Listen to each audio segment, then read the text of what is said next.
Live from the mist-enshrouded mountaintop fortress that is X and Y Communications headquarters, you're listening to the world-famous Mountaintop Podcast. And now, here's your host, Scott McKay.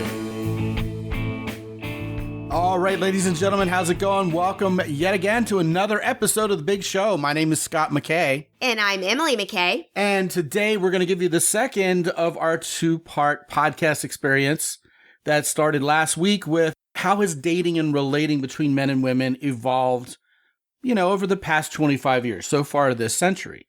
Well, we'd be remiss if we didn't spend this episode looking ahead to the next 25 years. And between you and me and the fence post, Emily, probably a little bit more beyond. Oh, yes, definitely. It's hard to constrain the future into a mere 25 years, isn't it? It is. It kind of reminds me of the movies when we used to watch from a few decades ago and trying to look into the future. Here we are right now. Be interesting to see what it looks like when we review the last 25 years, which is the future 25 years. Yeah, it's amazing. Most of those movies about the future, that date line has come and gone. Yeah. 1984, 2001, A Space Odyssey. The Back to the Future day itself was 5 or 6 years ago now? Something like that. Something like that. Yeah, and even Demolition Man with Sylvester Stallone. Yeah. Was taking place 3 or 4 years from now. Mm-hmm. That's the last one, right? The only one I can think of is Idiocracy, which is still in the future. Yeah, but it's funny about Idiocracy because there's a lot of stuff that feels like it's old school in some ways, even though it's set in the future. It's really just an idiotic movie. It's all fun. It talks about our future, doesn't it? Yeah, well, the future should be fun. It seems like a lot of Hollywood representations and, even novels pose this dystopian view of the future. And I think, there's a lot of danger in that, but hopefully the future is a little brighter, especially for men and women together, right? No, absolutely, because we ourselves make our own future no matter what's going on around us. That's very true. We've done shows that are about the future. I've had a guy who designs humanoid robots. And, we've talked about the singularity and things like that on this show. It's a fun topic to talk about, but this is the first time you and I have done our show on the future. That's because we have a future. Well, we have a future indeed. And hopefully our kids do. And hopefully for everybody listening, the future is going to be bright for men and women being together. Do I need to wear shades? Yeah. Wow, now we're really dating ourselves. I couldn't help myself. We wanted a show about dating. We're dating ourselves. Yeah. I mean, that is from 1986, isn't it? I don't know. Yeah. Long time ago. Timbuk 3 was the name of that band. Was it really? Yes. The future's so bright, I've got to wear shades. The band has been forgotten, as has the song pretty much. But the saying will live in infamy. You hear it all the time. Oh, yes. Yeah. Well, on that note, let's get to it. Yeah, right on. I think a lot of people would expect us to start with the technological stuff. And, that may have been a perfectly good place to start from. But you know what? We're going to save it for a little bit later. And we're going to start with the sociological stuff. And you know what? I'm going to rip off the Band-Aid. Ouch. Emily, what's going on with gender politics? Are people sick of it? Are men and women going to start getting along again? I certainly hope so. Because gender politics is killing the dating world. How so?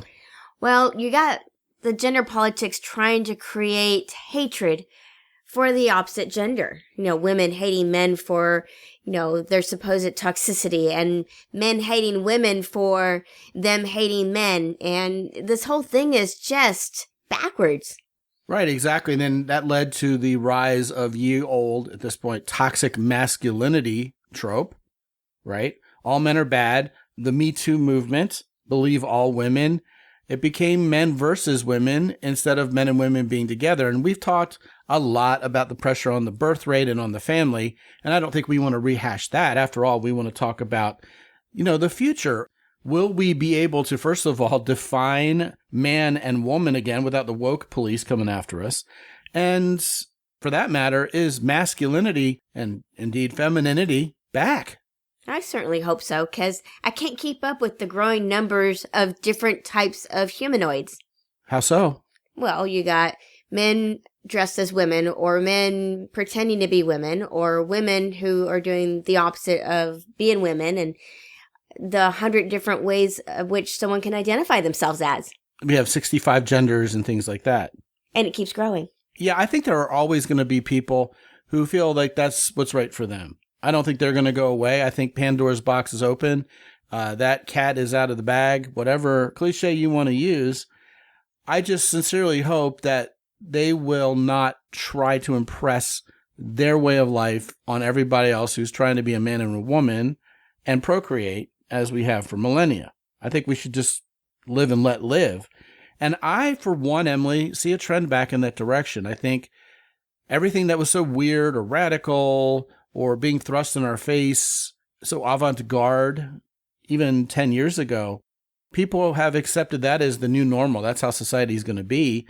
And I think once everybody feels a little safer and being more accepted, I think people who want to live the old normal, men, women, making babies, nuclear family, I think they're going to be also free to do their thing.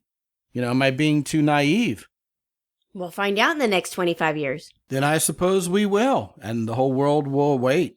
I really do feel optimistic, though, that as we as a community of human beings worldwide get used to a certain phenomenon and it becomes something that we see every day, I think as long as there's not a warring faction trying to do away with what other people are doing that's their right to do, I think people really do settle into peacefully coexisting because they get used to it. And that makes life so much more peaceful. And that's what we really want as a society for ourselves. We want to live in peace for ourselves and for other people. We don't want to be warring with somebody else, whether it be their lifestyle or ours.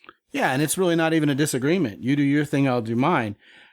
I'm reminded of back when the internal combustion engine was new and people didn't want to give up their horses and didn't want to give up their wagons and thought that everybody that was trying to drive a car was ruining the world and this was going to be the end of civilization and those people are bad, And yet here we are now today.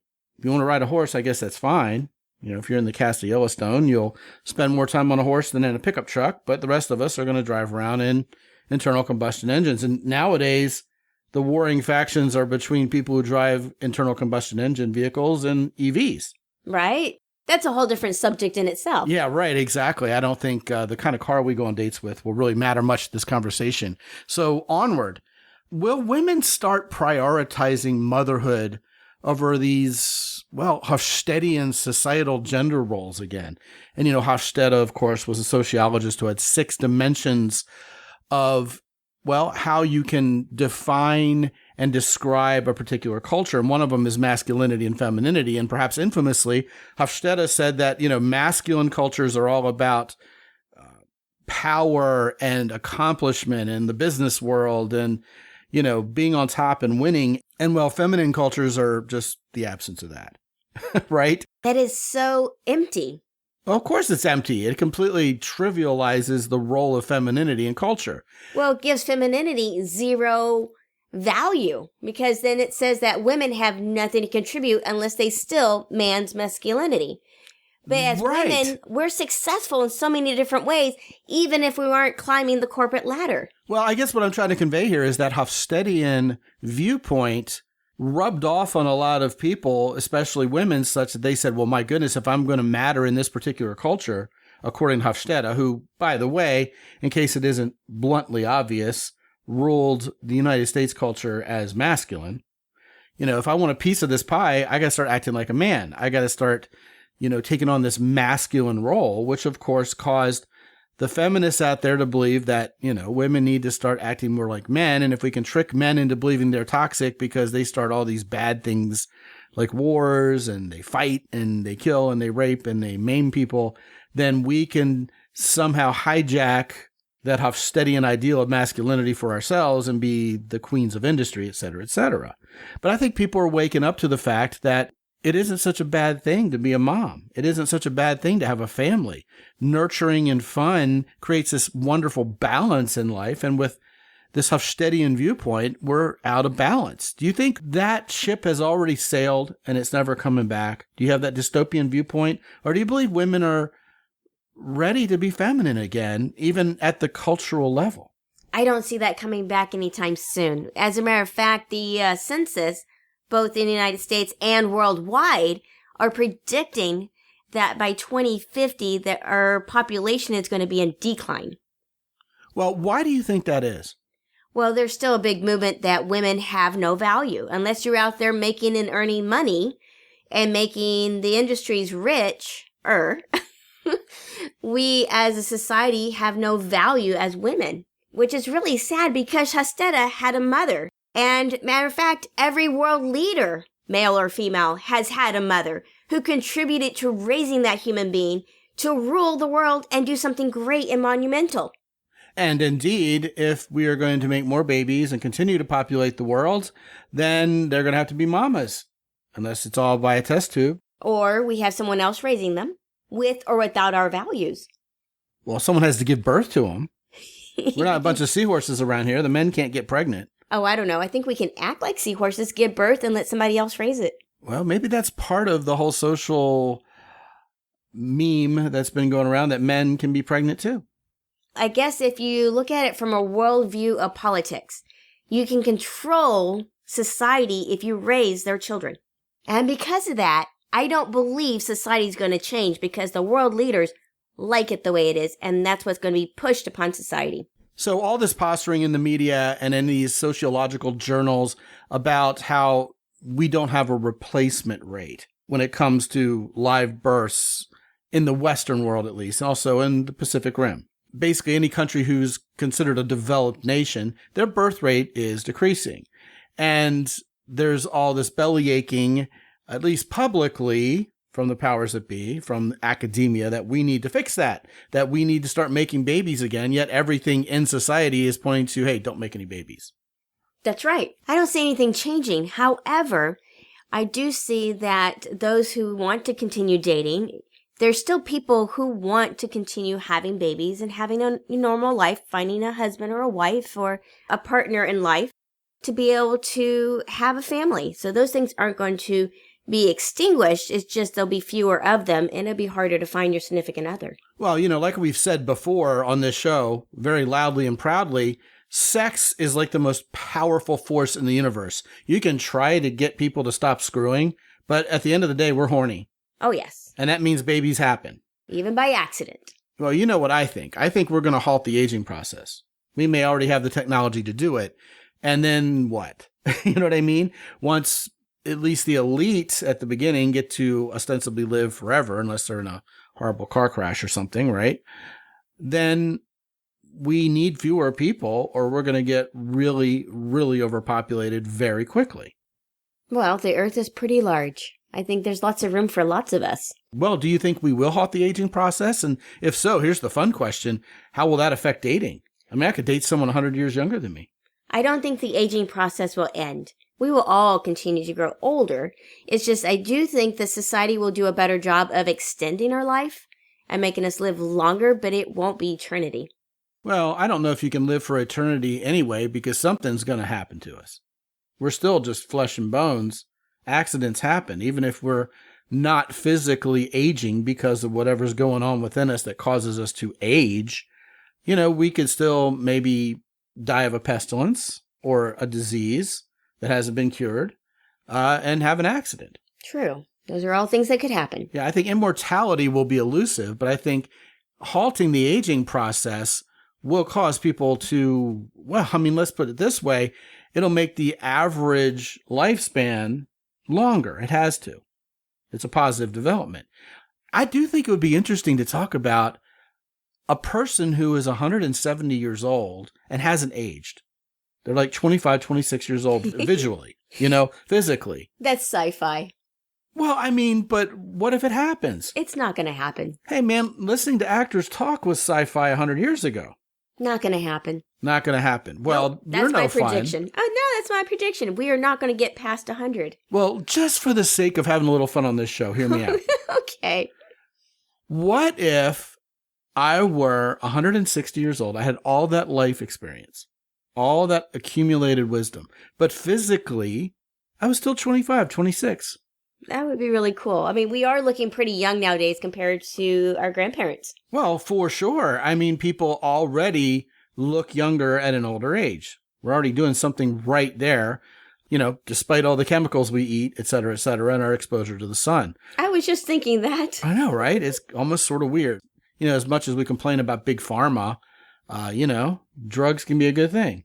They usually are. I guess the preservatives they put in our food can preserve us a little. Well, yeah. Yeah, I guess that's true too. That's a really, really interesting conversation. I think if I'm 150 years old, I'm going to want to find some 150-year-old chick who understands life the way I do because she's still going to be young and tight looking. I think the idea of dating younger women or dating older men for that matter, assuming we halt the aging process and we have 150, 200-year-old people who look 25 physically, I think we're still going to gravitate towards our own age group. Well, it's because we will relate to one another age-wise. We can relate to, hey, you remember back in the day and, 2050 when we did blah, blah, blah. Or you remember that song from that artist from that time period. Rather than someone who go, who? Well, I think there'll be a social hierarchy according to wisdom. That would be nice. Well, I mean, talk about respecting your elders. They're not going to get old and frail. They're simply going to know more. That would be a wonderful fantasy. Now, speaking of wonderful fantasies, I do think that there are going to be 150, 200-year-old people in this world, right, who find a 23-year-old hot piece of ass anyway, because they just favor her genetically. Who wouldn't? Well, exactly. But I think she's going to seem like the ultimate airhead to a 250-year-old dude. See, these guys keep getting older and older the more we get down this rabbit hole. That's true. Talk about great-great-grandchildren age.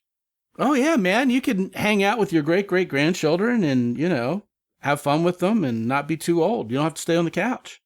God, that'll be a crazy world. They'll look back on us and go, God, those poor bastards. I have to say, I'm kind of glad we're not going to live to be 200. Well, we look back on people in the 1850s and before that and go, man, how did these people live under these circumstances? But they couldn't foresee the future. Why wouldn't you want to live to be 200? I don't know. It's just unthinkable. You're going to get bored? No, I don't know. How about marriage? Can you imagine a couple having their 1,000th anniversary? Man, we would have to get sick of each other's face. Now we're talking about living eternity. Well, I mean, I'm just having fun. That's what I'm doing. A couple I'm the married. realist. Married and faithful for hundreds of years. That would be interesting. That would be awesome. I mean, I told you in our wedding vows that I expect us to have our 50th anniversary. Now you're ratcheting it way back. No, okay. But you were thinking that was unrealistic. Oh, I don't know if it's unrealistic. I can live to be 90. I'm a little bit better shape. I'm eating my veggies nowadays. I like the idea of living a long time with you. Oh, I like the idea of living a long time with you, too. And the good news is, we just had our first president of the United States live to be 100. Yes. And, we've only had 45 presidents. 2 of them were the same guy, remember? Right. Okay. And, those are pretty good odds at this point. Lots of people are living to be a lot older. We have 60-year-olds who look to be 35. I always take it for granted that most people live to be in their 80s and 90s without giving it a second thought of, someone who's younger has a shorter life period. I always see people living to, 80, 90, 100 years old. Oh, that's a relatively new phenomenon. It is. It'll continue at some rate. Maybe we won't halt the aging process per se this century. Although, famous last words. I mean, technology moves very quickly nowadays. Interesting. I think it's an interesting conversation. But, in the here and now, back in the year 2025, looking over the next decade and a half, forget about us living for the next 250 years. That's suddenly irrelevant again, right? Will people start being social in real life again, Emily, or will social media continue to make things even worse? I mean, we hit the nadir there during COVID, where we were forced to be locked down. People were starving for real social interaction, and they're out there being social again. Have we learned the lesson, or will history repeat itself and people just will be lost living vicariously through themselves, living adventures on their cell phones and not even relating anymore? Where will that go? I think this is going to be one of those things that we're going to struggle with because these devices are designed to be addictive. Just like alcohol and just like drugs, they're designed to be addictive. So even though we crave to have interaction with another human being and talk and be social and work that social muscle, we're going to be fighting that internal addiction to the social apps and the different things that keep us tied to electronics. It'll never end. And the kids who are born nowadays, even our youngest, And it's sad. They're just inseparable from their electronics. And it makes it difficult for them to learn how to make a human connection. But yet, people are still starving for that human connection. I think we're going to learn. I think we're going to figure out kinda the novelty is going to wear off, kind of like a fax machine. And we're going to realize, there's a life out there to be lived, and smartphones are so 2025. I think there'll be a lot of self-help books and a lot of people out there coaching how to have that kind of life, because it will be something that a lot of people in society haven't learned. I bet you, this is a prediction, I bet you there will be entire groups designed to combat electronic addiction. I agree. We haven't admitted to that yet. I mean, we got Alcoholics Anonymous, we got drug rehab. Finally, we figured out there were people out there who were sex addicts. But I'd say a lot of people in those meetings are subjected to it by jealous spouses, but I digress. But I know it's a thing. I do. But I do think there's going to be Electronics Anonymous. Well, think about it this way. If you ever had a child who is always on their electronics and you remove it from them 100%, no TV or no video games, any of that stuff, they literally are having a physical withdrawal. Yeah, it's a set of withdrawal symptoms. So we've gone kicking and screaming into the tech portion of this show after all. We have. Will translators minimize the impact of language barriers between potential lovers? That's so awesome. Because part of the challenge of meeting somebody who speaks a different language is being able to understand and communicate and be able to have a successful relationship, not just the now, but in the future. And I think those translators, they offer something we've never had before. An intermediary without having someone, I don't know, voyeuristically being your chaperone at age 30 when you're married. The only drawback is when the translator makes an error. Oh, yeah, that could be ugly. Oh, goodness. You could start an argument. Oh, I know, right? I didn't really say what I said. The Yogi Berra book. Right. That would be every man in the world's comeback when he starts an argument. Blame it on the translator. Blame it on the translator. Well, I even sometimes when I sit down to translate or make sure that I translate into Spanish properly, I'll go to the translator and I will, go flip it back and forth just to make sure it's done correctly. Because I've seen where I type something in English, I see how it translated it and go, whoa, that's not right. I speak enough Spanish to know that that's done incorrectly. Yeah, well, just like ChatGPT keeps getting better, I think they'll improve upon that technology. Well, regardless, even the way it is now, it's still wonderful.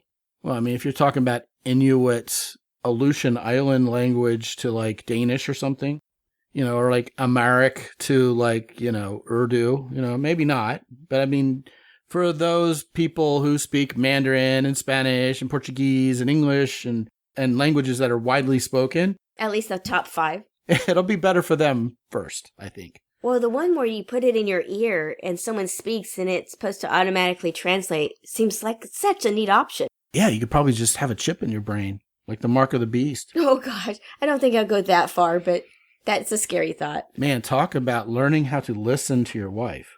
Listen to me when I talk to you. You would have an off switch. An English to English translator. It'd be like a hearing aid. You'd be able to turn it down, Right? These old people, right? They're going to be 250 years old and still look 25. So what am I talking about, right?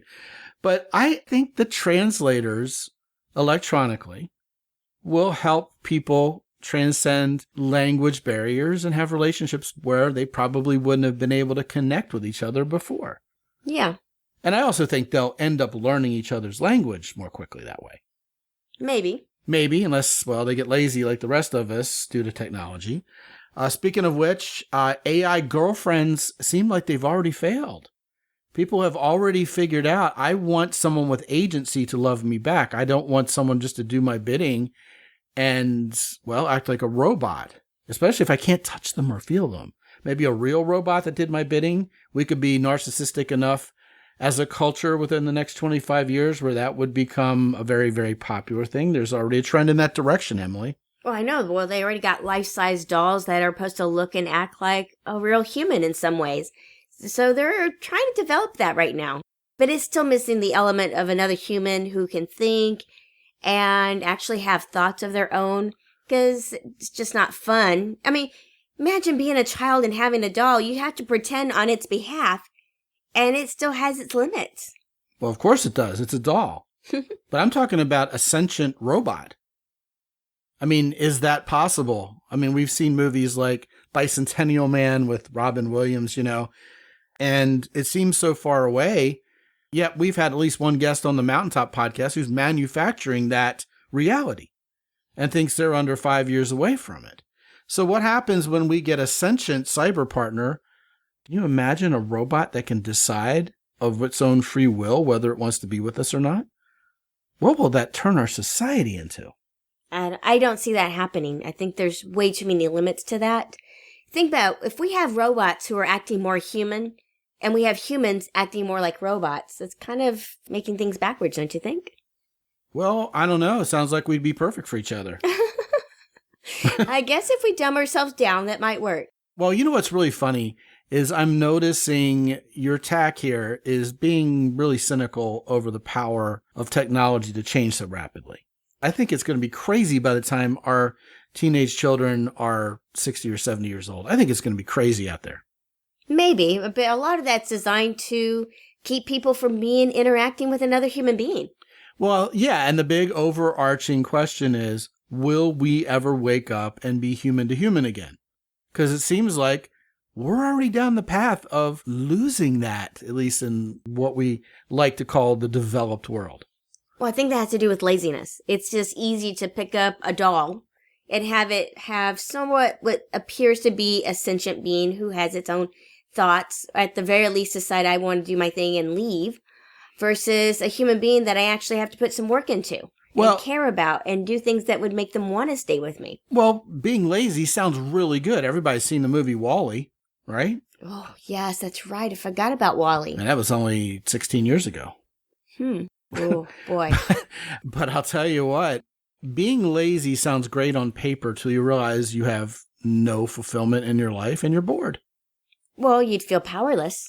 With the advent of faster moving transportation, tunnels between here and the West Coast that take 10 minutes, subterranean, all these ways we're going to be able to get around.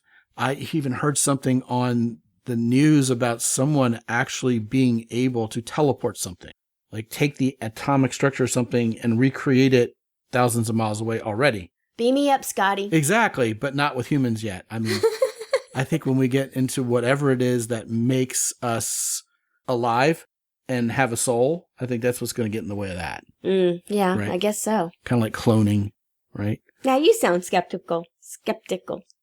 Well, I don't know. I do think there's limits to what we're going to be able to accomplish. Especially in 25 years. Yeah, I don't think we're going to be able to go 8 million light years away by snapping our fingers or anything. Although, every time I say something like that, I feel like I'm being naive. And I feel like we're going to get emails about it and someone's going to go, well, did you see this peer-reviewed study that says this is actually going to happen, Although on Back to the Future, they thought we would have hoverboards and, kids would be riding around on skateboards that look like hoverboards, and that hasn't happened. Yeah, it reminds me of a song from the 80s. It's the 80s, so where's our rocket packs? Right. Yeah, we don't have rocket packs. Too dangerous. People can't handle it. Oh, the movies were with those things back in the 70s, weren't they? Oh, yeah, 50s. And we still don't have them. Right. Where's my rocket pack? I remember when airbags in cars were like really futuristic. Or when cars first started talking. Oh, yeah. Like having a talking map in your car. That was crazy. Yeah. Technology does move very, very quickly. Well, I guess there are two more questions we have to ask. The elephant in the room is, will the porn be so good in the future that people just won't need to have sex with real people anymore? Will I be able, for example, to create someone I can touch and feel and have sex with virtually in front of me, almost like a tactile hologram or something? That would obviate the need for real physical intimacy anymore, wouldn't it? It would, but the only thing I can imagine is that would be a default. In other words, nothing's going to replace having a live human being I can actually touch and feel and interact and have no control over, and they are responding to me. There is no substitute for that, but... Unless they're better and hotter.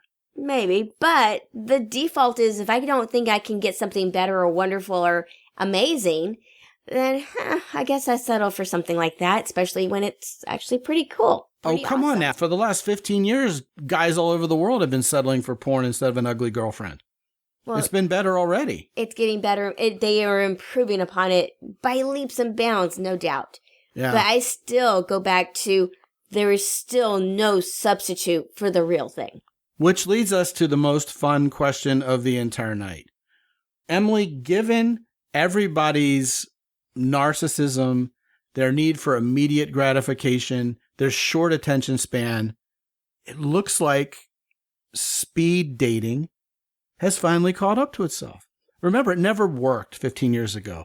Everybody had a bad experience speed dating. Now I'm starting to hear people really think this is great.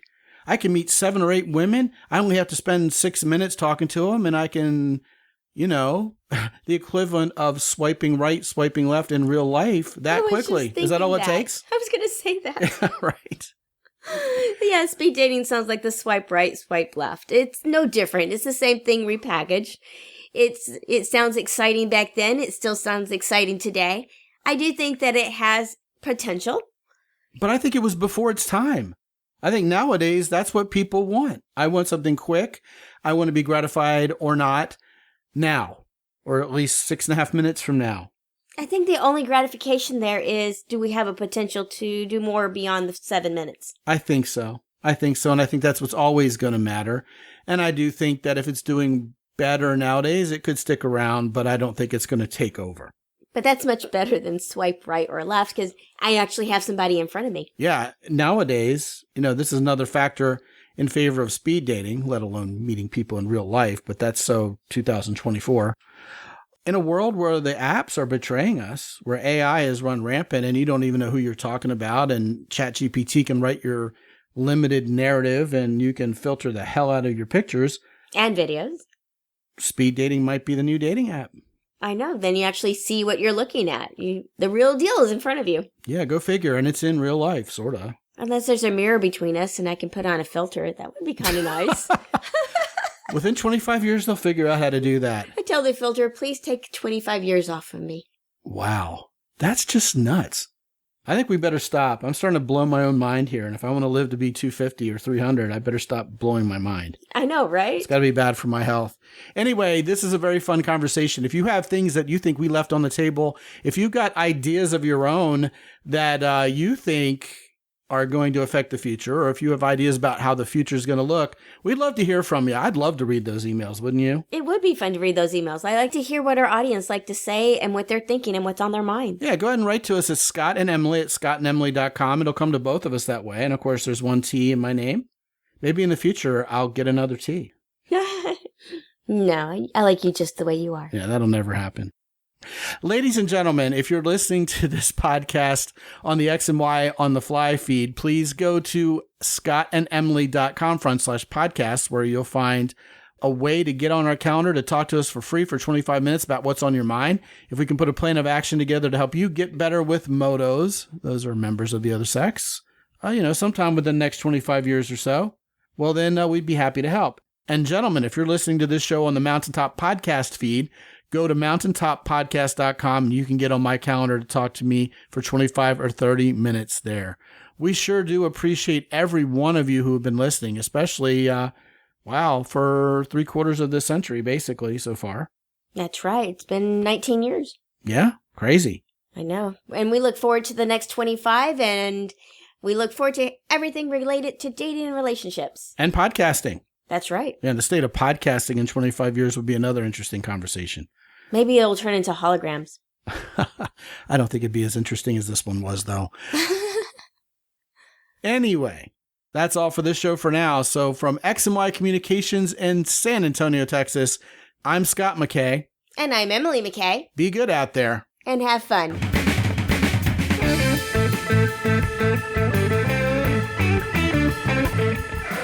The Mountaintop Podcast is produced by X and Y Communications. All rights reserved worldwide. Be sure to visit www.mountaintoppodcast.com for show notes, And while you're there, sign up for the free X and Y Communications newsletter for men. This is Ed Roy Odom speaking for the Mountaintop Podcast.